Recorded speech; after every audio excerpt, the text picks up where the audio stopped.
Hey Huber, it's Cindy Schwartz. Sorry, I'm looking a hot mess. I am quite tired, but I recorded this video before and it did not work out. So, having to do it again. This is going to be the video for the City Council meeting of January 12th, 2025. Let me first just say that if you need any dog tag licenses, they are being sold at the Governance Center. It is cash only, and I believe that John Russell said that it is for Montgomery and Miami County, to where you can go there. We are also on the 19th. We are going to, as a city, celebrate Martin Luther King Day, and that is going to be at the Wayne High School cafeteria from 11 to 2, and all are welcome. At this council meeting, there was a swearing in for another 4 years to several of our council members and the mayor.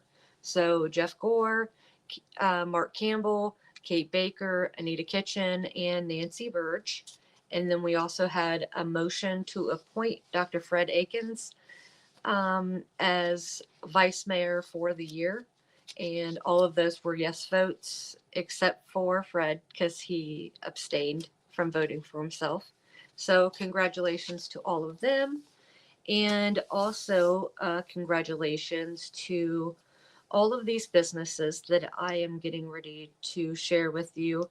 They all, out of 29 applicants, these few were selected. There was allocation of $125,000 that was for economic grants awarded from Huber Heights. So High Tech Industries got 15,000. There was supposed to be another $35,000 issued for the type of grant that they got. I I have no idea if that's went to anybody or what happened with the rest of that money. Um, so there was 12,500 to TJ Chumps, 12,500 to Caterpillars to Butterflies, 12,500 to Huber Heights Floral, the same amount to Fast and Neat Services, $15,000 to Lady J Beauty, and $10,000 to Diamond Daiquiris. So again, congratulations to all of them. Congratulations to Aaron Sorrell, our assistant city manager, because he was issued a significant achievement mayoral proclamation for overseeing and being the project manager for the Governance Center. There was a small rules of council change. Didn't really matter. But Anita Kitchen did bring up the fact that, hey, we still have the public comments at the end of the meeting because that was changed. I think it was back in 2023 or 2024. She was asking if we can bring it back up to at the beginning of the meeting so that the residents that just come to ask questions, they don't have to sit through the entire council meeting, especially with it being at 6 p.m. A lot of people have families at home that, they need to run their kids to sports or pick up their kids from sports. They need to make dinner. They need to do homework. And having to sit through an hour or 2 or 3 long council meeting to speak for 5 minutes is kind of ridiculous, especially if we are encouraging more people to be involved and participate at these meetings. We should be trying to cater to the public. And the mayor said that he doesn't see really any issues with, and hasn't really heard anything about having the public comments at the end. So they're just going to keep them at the end. That it was pretty much cut and dry. There was a public hearing for TIF, which is tax increment financing, for the Creekside development. at that public hearing, there was no public comments. Nobody showed up to speak in favor of or against the TIF. This is for the development of 159 townhomes that's on Wildcat and Kellenberger. It's already been approved. So, I mean, that's already a done deal. We're already going to be getting them. So just letting you guys know. There were several things that were talked about in executive session that I didn't really hear any discussion talked about publicly other than voting for them. That they were going to be added to the agenda and then voted on. And you can see all of these contracts on the city page if you just go onto the agenda for this council meeting and then click on the specific agenda item and it will show you. But it was collective bargaining agreements with IAFF Local 2926 representing firefighters and lieutenants. It's three-year contracts. The Ohio Council 8 Local 101 AFL-CIO. That was for public works, and then salary and wage levels were all mainly talked about in executive session as well. I didn't really hear any public comment on them, like by council or anything. There was a change to the personnel staff levels to adding 3 additional police officers, 1 dispatcher, 1 maintenance tech for public works. So I believe that now brings our police officers from 45 to 48. I've talked about this before and I will say it again. There was a study done in the early 2000s. I have it written down somewhere. That I believe we had like 50 something officers at that time, 20 years ago. And we were severely understaffed then. So when you hear that, yeah, we're down a couple or whatever, just know that, I mean, there's a lot of men and women not going into that field anymore. And I would just let you know that I completely support our police and firefighters. They have an extremely rough job, and I know that it is taxing on them. I believe that we typically have around 5 police officers that service our city per shift. This is what I have heard. I have not seen this fully documented out, so let me say that. And when we have like a sold out night at the Rose, we've got like 6 to 8 officers that these aren't like, we're not taking them from their normal shifts and making them do the Rose. But I'm just saying, we have 6 to 8 of them that are having to sign up for overtime to take care of that, which that's more than what we dedicate for the entire city per shift. So take that for what you will. I am called negative for bringing up things like that, but doesn't seem right to me. So if that's negative, then I guess call me negative. I worry about our police and the burnout and just how much they have to do and how our priority level keeps, to me, it seems like having to be shifted into very severe types of situations, and we let so much other stuff go just because we can't take care of it. We don't have the people.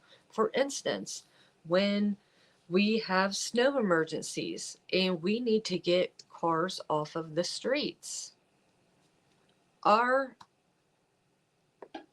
person who is supposed to be able to authorize to do that, which is our city manager, John Russell, He cannot do that because who's going to be ticketing the people that are parking on the streets? That is a fact that was told to me directly from him. So that's just one of those things to where I'm talking about. We have to let a lot of stuff go because we just don't have the people for it. So, anyways, there was an award. Oh, well, we voted to award and enter into a contract for the renovation of City Hall for $3,382,000, not to exceed $3.7 million.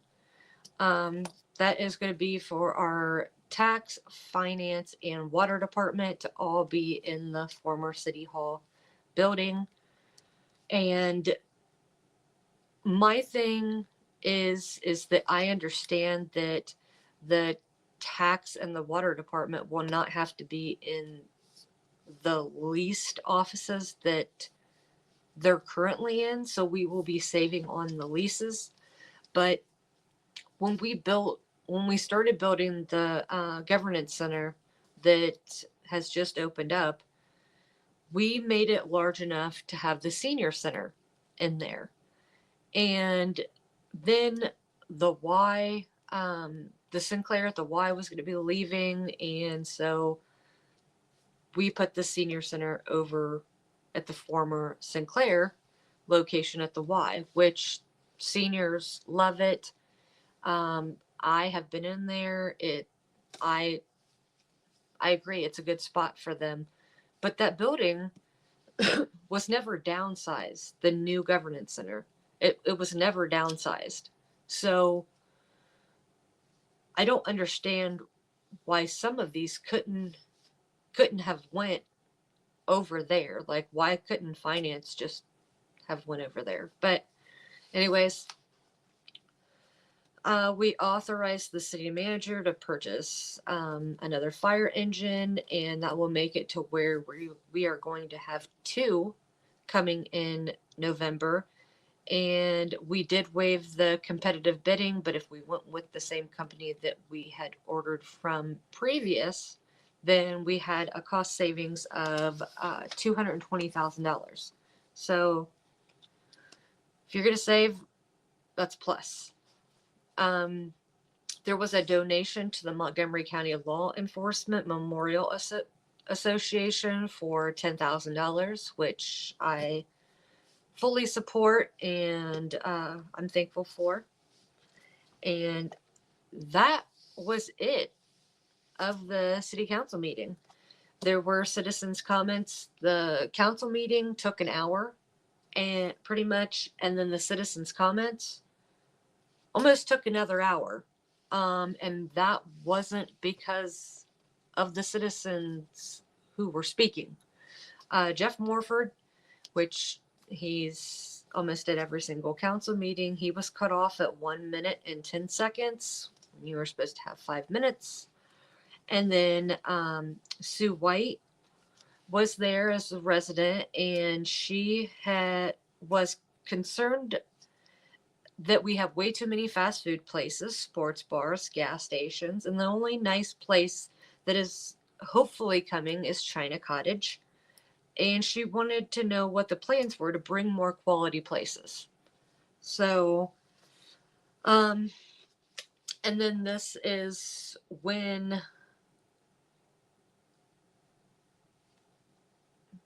the mayor pretty much talked for about 45 minutes.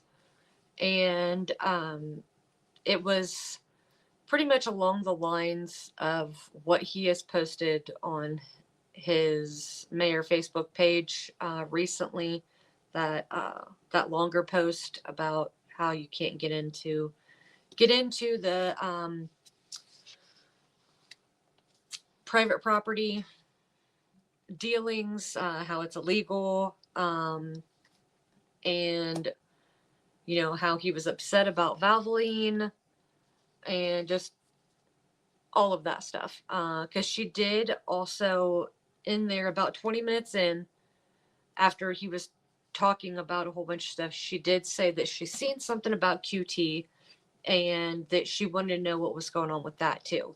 And so he explained, like the process of how um, that is going to go through the planning commission, and then how council will then, based off of what the planning commission was going to say, was going to go in to city council, and they would have to have a super majority vote to vote against the recommendations of the planning commission, so that we don't know that QT is a for sure deal going in or not, and everything. Mind you, this was before the planning commission meeting. This was the night before. So that's why he was saying all of that. And then he was saying that as soon as the indoor music venue gets built, that we're gonna have businesses chomping at the bit to come here. What I've been hearing for years, though, is that we add all the residents, we're going to have higher quality businesses chomping at the bit to come here. If we increase the mean salary of the residents that live here, where you're going to have businesses chomping at the bit here. So that's what we've been doing for years, but we still couldn't get a private business to want to come to build that indoor music venue for us. We built the Rose. We took on the debt for all of it as taxpayers. Now we're going to have to do the same thing with the indoor music venue. Where are the quality businesses that are really coming, that we've seen come? Is it that, hey, we have more gas stations coming because we have more residents and we are a car dependent city? Is it, hey, we ended up getting Chick-fil-A and then the Starbucks and Dunkin' Donuts and stuff, which, don't get me wrong, that does add to people's quality of life. But you have to accept the consequences of that, to where there are aspects of increased quality of life that decrease quality of life too, as in return with the traffic and congestion and just the pollution and everything. So there's pros and cons, but I would not consider the what's all over there, the Dunkin' Donuts, as like, yeah, we're really getting like some good business in here. Not knocking Dunkin' Donuts, don't get me wrong. I know a lot of people like don't mess with their Dunkin'. But you know what I mean? Like, where is, like she was saying, where are the nice places to, sit down and truly enjoy a meal, like, that's not like fast food? Texas Roadhouse, I know. Everybody loves Texas Roadhouse. I tried to go there on a Tuesday at 5, and there was an hour-long wait.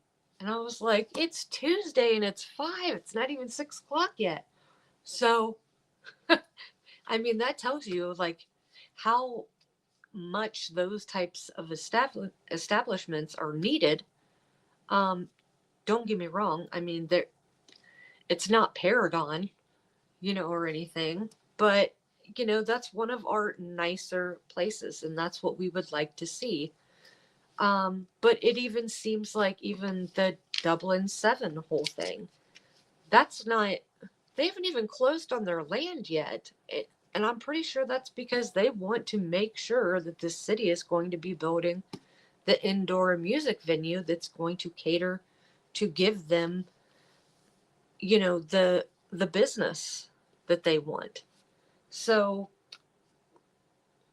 are we going to have to keep on buying up properties and building the businesses? Or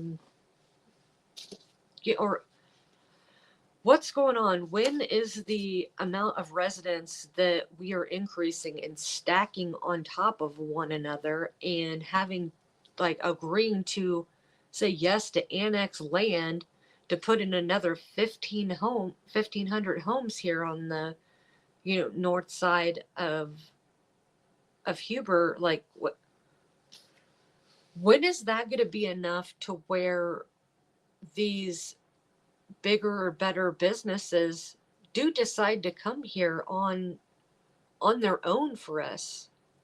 So or are we going to have to keep on buying up some properties, then in return end up building something on it ourselves to still try to entice, giving all kinds of incentives and tax breaks and everything else? When that's just all I want to know is when. um we've increased the population, we've increased the mean salary. So I'm waiting for all of that to take place. But also, the fact that we don't have enough police, and this frustrates me and angers me. That should be a determining factor on adding to the population and adding the streets and the residents and everything that these police officers have to service. That should all come into play. So here, the Rose takes 6 to 8 people to police officers to man that have to sign up for overtime, and they have to work that. Um, when, as far as what I've heard, per shift, we only have 5 officers out there, but the Rose gets 6 to 8. Now, we're not taking police off of their shift to work the Rose. So let me just make sure that that's clear. I mean, I don't know that 100%, but that is what is said to the public. So, yeah, and so now we're going to add an indoor music venue to where we're going to need more officers to man the traffic and everything coming off of that. I don't know. And then we have the Planning Commission that they did deny QT, like I've said. But one of our main issues was because of traffic and where that is.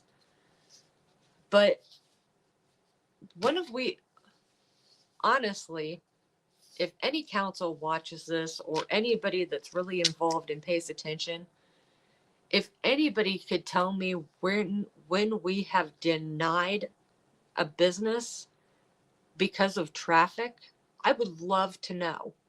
I would love to know. So, am I fighting for that gas station? Absolutely not. QT, I wish you the best of luck. I hope that if the city of Huber Heights does want you bad enough, that you just find a different location. I don't think that you're a bad company or anything like that. It's just that we have an absorbent amount of gas stations, and that location is crap. To put something that's going to have a lot of people flying in and out of it. So that's just me, though. A lot of people are just tired of the gas stations in general, but we can't just deny a gas station because of that. So, yeah.